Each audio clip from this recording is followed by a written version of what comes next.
چراغی که نزدیک به 40 سال می شود می سوزد، اما هنوز هیچ مشکلی نتوانسته خاموشش کند. نامش عبدالوکیل است. 38 سال از معلمیش می گذرد، اما تنها حمله‌اش همین بایسکل است.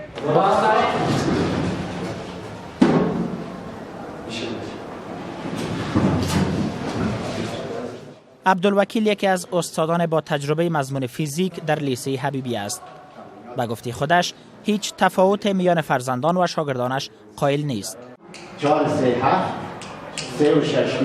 شاگرد برای استاد من حیثیت اولاد داره. وقتی که اینا فارغ میشن از مکتب باید اینا شامل پوانتون شون، تحصیلات عالی خود انجام بدن و از اونجا اگر به سویه بالاتر ماستری دکترا برن، این افتخار است برای یک استاد. روز معلم است و استاد محترم ما استاد فیزیک یکی از استادای بسیار برجسته لیسه عالی حبیبیه می باشد و یک استادی است که یعنی مانندش در لیسه حبیبیه من نمیبینم. هر شاگرد باید خپل استاد ته ډیر احترام ولري، ځکه په دې باندې هر څوک پیږي چې استاد یو معنوي پلار ده.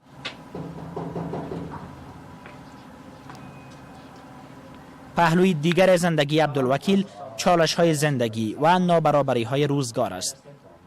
به خانه‌اش آمده ایم تا بدانیم عبدالوکیل با کدام چالش‌ها دست و گریبان است. از یک ماه الی ماه دیگه شما فکر کنید یک معلم نهایت که نو از پوانتون فارغ میشه، سالهای اولش میباشه 8000 نهایتش 9000. حالا معلمی هست که ما که در حدود 12 سال یا 14 سال کار کرده و نهایت 9,500 افغانی ماش میگیره. اما 9,500 افغانی کجا برسونه؟ آیا اولاد خود تربیت کنه؟ آیا مریضیش بگیره؟ آیا خوراک خود کنه؟ آیا خرچ خانه خود کنه؟ عبدالوکیل زندگی معلمان را در افغانستان دشوار می‌داند و میگوید از اینکه معاش معلمی برای زندگیش کفایت نمی‌کند، پس از رخصت شدن از مکتب در چندین جای دیگر نیز درس می‌دهد. و از همکارانش یاد می‌کند که پس از رخصت شدن از مکتب برای امرار معیشت دست فروشی می‌کنند. ما داریم متمعلمینه که بعد از مکتب که اینا بیکار میشن، مبرایم فارغ میشن، اونا بیچاره حتی کراچی دارن، میوه فروشی میکنن. عبدالوکیل 3 پسر و 1 دختر دارد. با معاش معلمیش توانسته فرزندانش را کمک کند تا پوهنتون بخوانند. 2 پسر و 1 دختر عبدالوکیل فارغ پوهنتونند، اما 1 پسرش به نسبت نارسایی‌های روزگار نتوانست درس بخواند. مقام‌های حکومتی و کسانی که در جاهای بلند دست یافتند تربیت شده یک معلم هستند.